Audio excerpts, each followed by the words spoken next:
সম্মানিত ভিউয়ার্স, আমি doctor Rima Akter FCPS study made easy powered by doctor Sen live ক্লাসে আপনাদের স্বাগত জানাচ্ছি। আমাদের এই স্টাডি ক্লাসের উদ্দেশ্য হলো এফসিপিএস পার্ট 2 এক্সামের বিষয়ভিত্তিক বইসমূহ লাইন বাই লাইন পড়ে শোনানো এবং কিওয়ার্ডসমূহ মনে রাখার জন্য বাংলায় বুঝিয়ে বলা। আশা করি এতে আপনাদের যে কোনো টপিক্সের বিস্তারিত মনে রাখাটা সহজ হবে, ফলে পরীক্ষায় আরও সাহস নিয়ে অংশগ্রহণ করতে পারবেন। চলুন আজকে শুরু করা যাক। আসসালামু আলাইকুম। এখন আমি ভিডিওটি শুরু করব। তত্ত্ব অবস্টেটিক্সের পেজ নাম্বার 326 নাম্বার পেজে যে গেস্টেশনাল ডায়াবেটিস মেলাইটাস আছে সেই চ্যাপ্টার থেকে। আচ্ছা, এটা হচ্ছে আমার ভিডিও নাম্বার 13। এর আগ পর্যন্ত আমি ভিডিও শেষ করেছিলাম কার্ডিও মানে হার্ট ডিজিজ ইন প্রেগনেন্সি পর্যন্ত। এখন আমি শুরু করব ডায়াবেটিস মেলাইটাস অ্যান্ড প্রেগনেন্সি, যেটা শুরু হয়েছে পেজটা নাম্বার 325 থেকে। আচ্ছা, আমি শুরু করলাম। Diabetes mellitus and pregnancy. Diabetes mellitus is a chronic metabolic disorder due to either insulin deficiency, relative or absolute, or due to peripheral tissue resistance, decreased sensitivity to the action of insulin.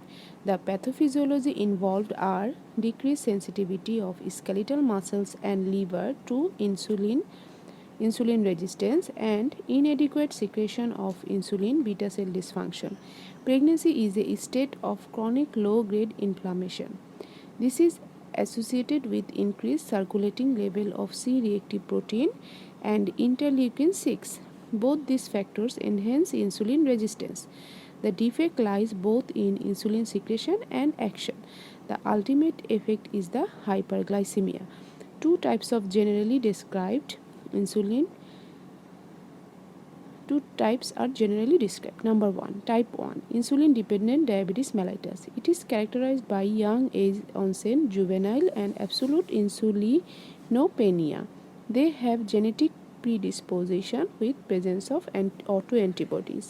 Number 2, non-insulin dependent diabetes mellitus is characterized by the late age onset overweight women and peripheral.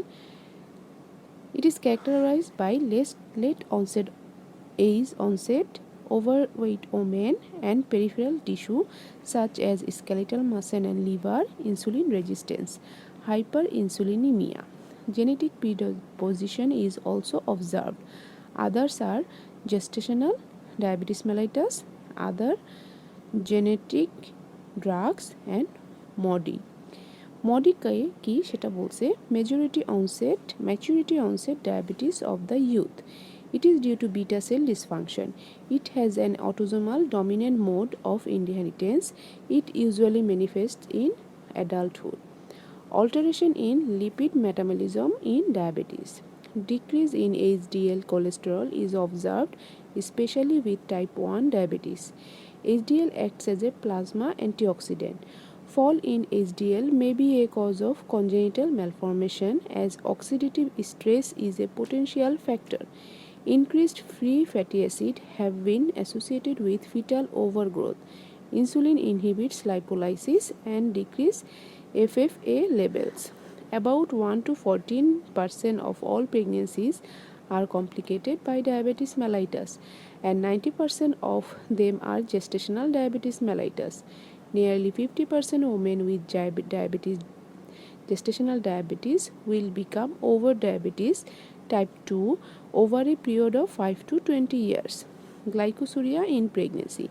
Repeat and random urine samples taken on one or more occasions throughout pregnancy reveal glycosuria in about 5 to 50% cases.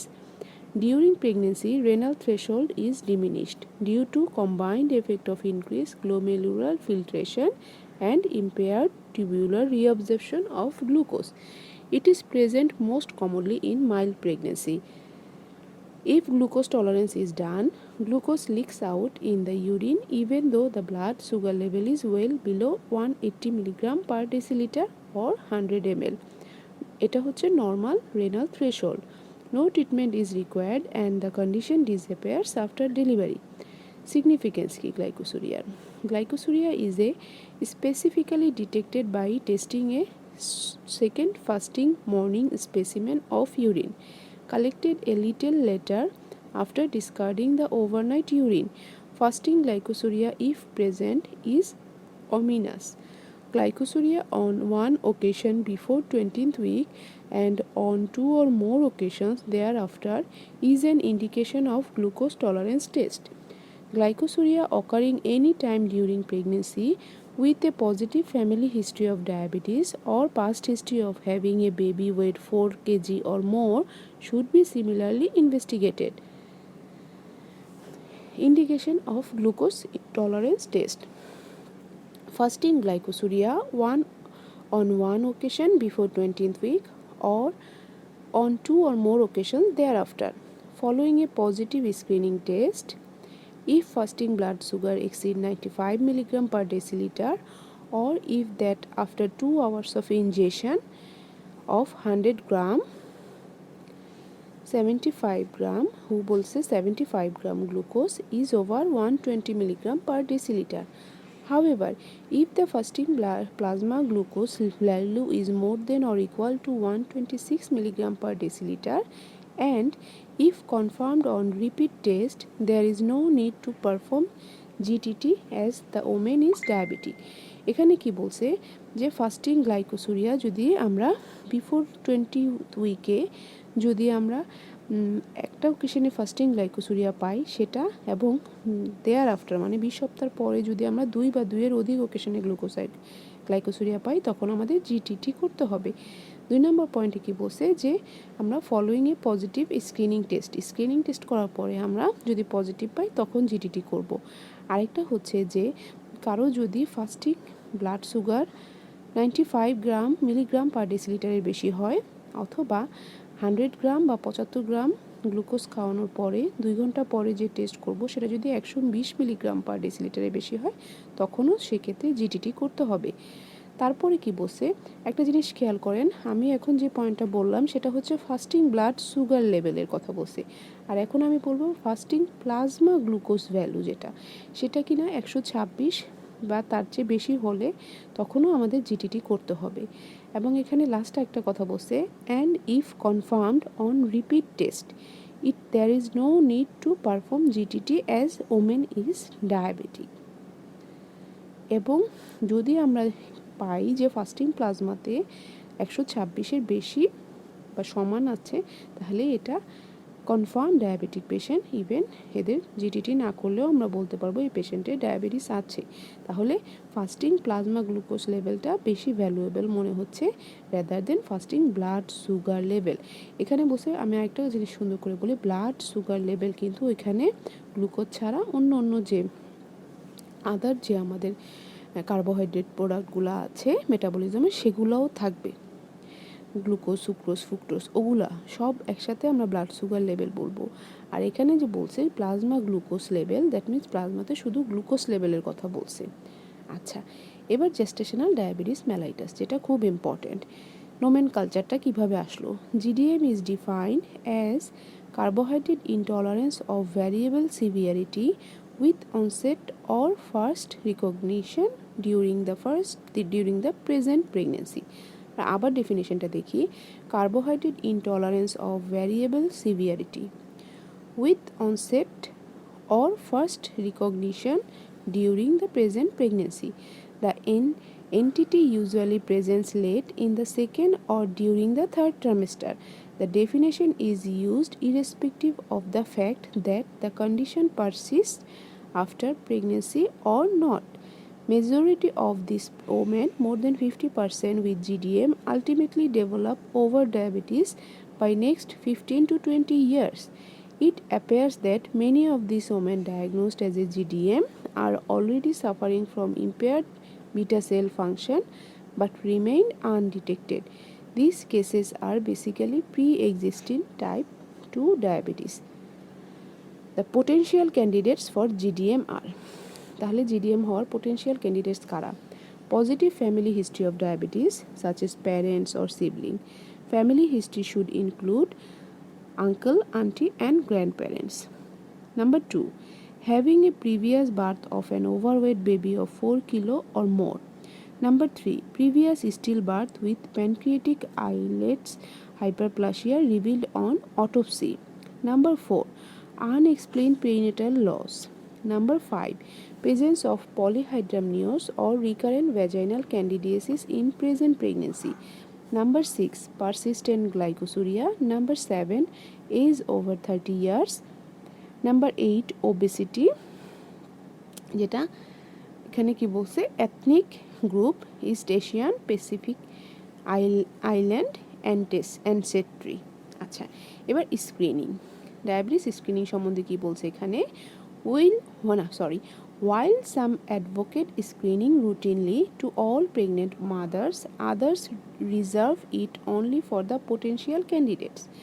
Screening strategy for detection of GDM are low risk, average risk and high risk. Low risk কারা, absence of any risk factor as mentioned above, আমরা যে risk ফ্যাক্টরগুলো পড়লাম 8টা, তার মধ্যে কোনো risk factor তার নাই।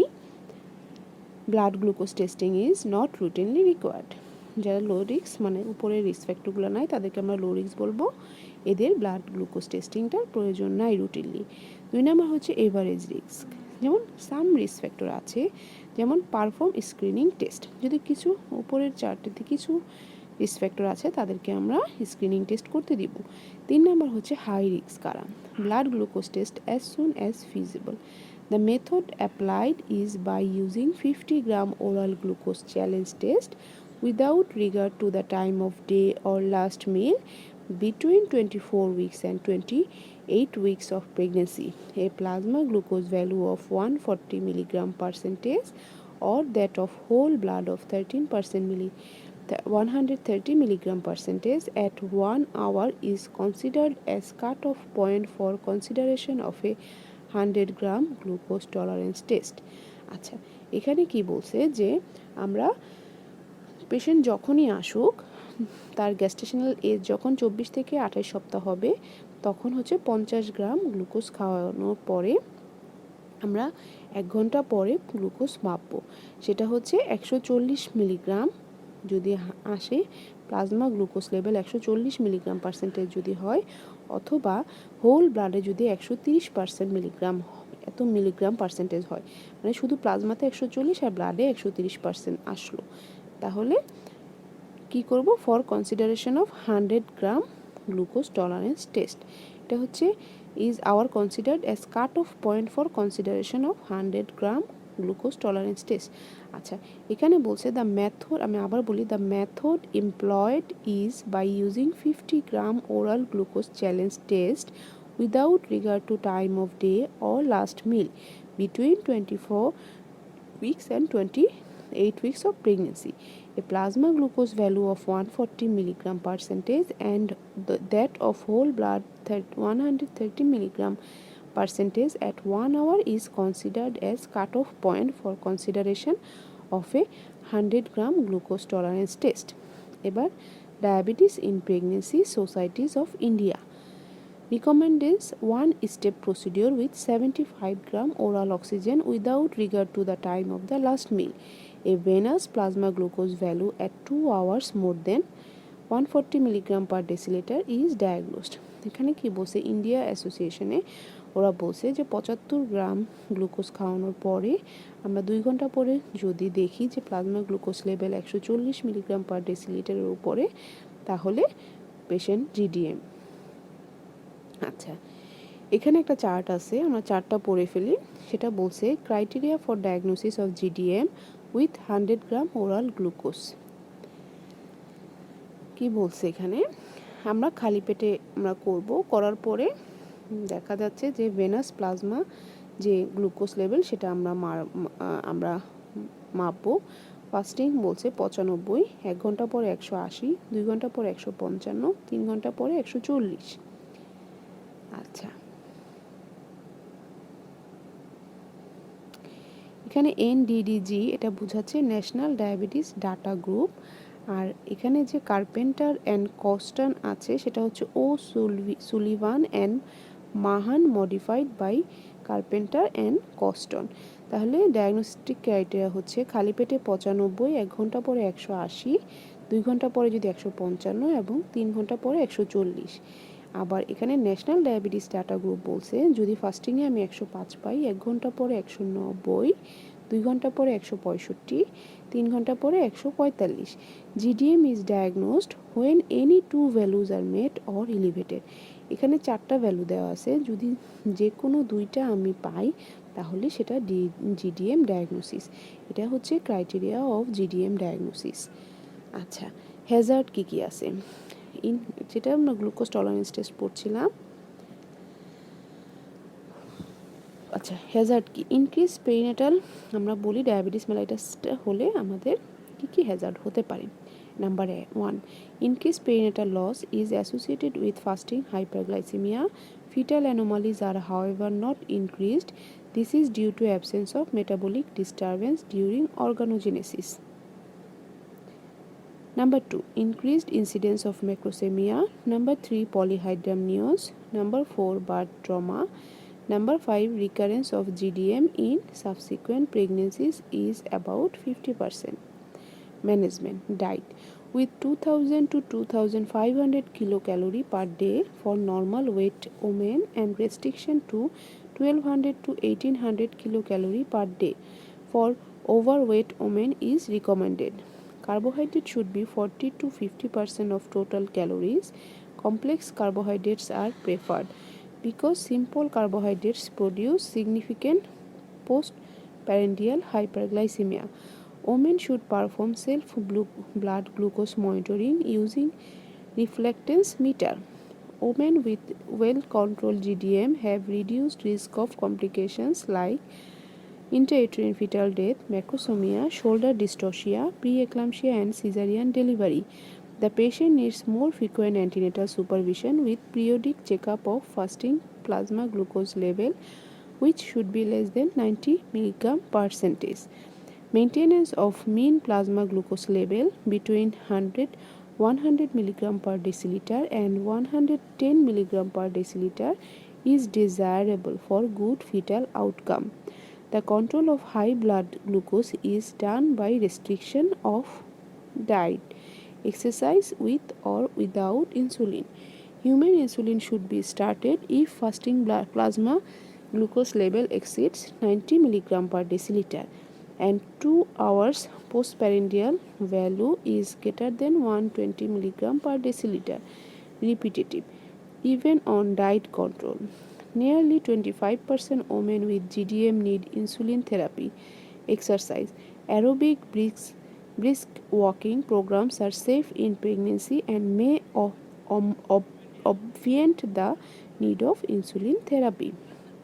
এবার হচ্ছে obstetric management.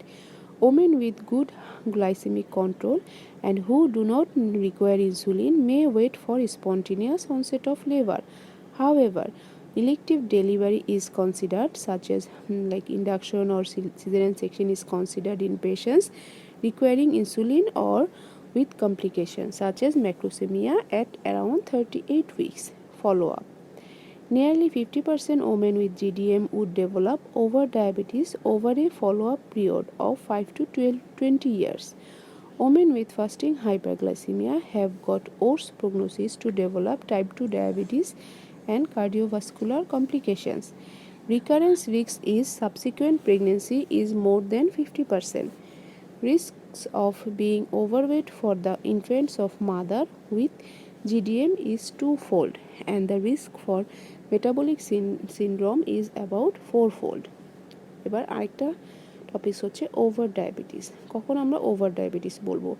A patient with symptoms of diabetes mellitus, polyuria, polydipsia, weight loss and random plasma glucose concentration of 200 mg per deciliter or more is considered over diabetic. The condition may be pre-existing or detecting for the first time during present pregnancy. According to American Diabetic Association, diagnosis is positive if number 1, the fasting plasma glucose exceeds 126 mg per deciliter. Number 2, the 2 hours post glucose 75 gram value exceed 200 mg per deciliter. Number 3, hemoglobin A1C more than 6.5%. Classification of pregnant diabetic women. Fetal and maternal outcome of diabetic pregnancy depends on severity of the disease and its duration. Priscilla White's classification was originally used to assess the perinatal outcome and to formulate the obstetric management. If it is now mainly used for statistical correlation of different. আচ্ছা, আমরা ডায়াবেটিসের এই চ্যাপ্টারটা 327 নম্বর পৃষ্ঠা পর্যন্তই এই ভিডিওটা শেষ করব। আমার যে নেক্সট ভিডিওটা আছে আমি সেটা 328 নম্বর পেজ থেকে শুরু করব। আপনাদের সবাইকে ধন্যবাদ। আপনারা যদি ভিডিওটি লাইক করেন তাহলে অবশ্যই লাইক বাটনটি টিপতে ভুলবেন না এবং আমার চ্যানেলটিকে সাবস্ক্রাইব করবেন এবং পরবর্তী ভিডিও নোটিফিকেশন পাওয়ার জন্য অবশ্যই বেল আইকনটি প্রেস করে রাখবেন, তাহলে আমার পরবর্তী ভিডিও যখন আসবে অবশ্যই আপনাদের নোটিফিকেশনটা অটোমেটিক পৌঁছে যাবে।